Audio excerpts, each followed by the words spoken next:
निशा साजिला काल शाबल चोटरे चलीगला दुई निरीहंक जीवन।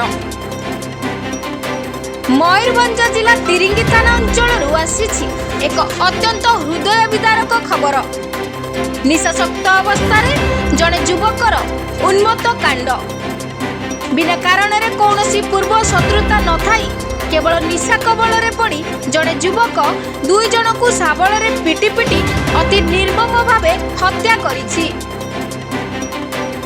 एही लोभ टांकुरा घटनाटी घटिछि तिरिंगी थाना अंतर्गत कुलुघुटु ग्राम रे। सूचना अनुसार आज सकाळ प्राय 8:30 रु 9टा मध्य अभियुक्त मोचका आलदा प्रबल निशाशक्त अवस्था निज घर सामने ठिया होइथिला।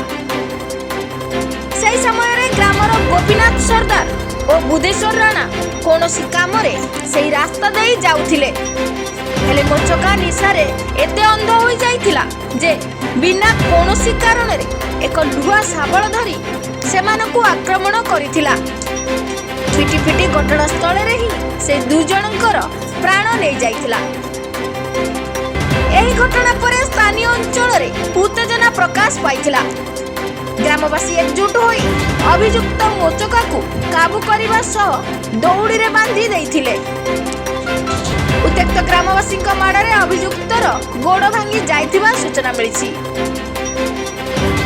खबर पाई तिरिंगी पुलिस तुरंत घटनास्थल रे पहुंची अभियुक्त को ग्रामवासी कबलरू उद्धार करी गिरफ्त करिछि।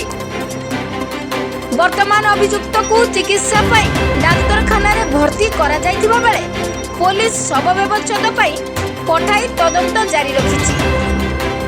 प्राथमिक तदंतरू जना पड़िछि जे एथिरे कौनसी पूर्व शत्रुता नथिला, केवल मद्यपान जोगु ही एही भयंकर हत्याकांड घटिछि।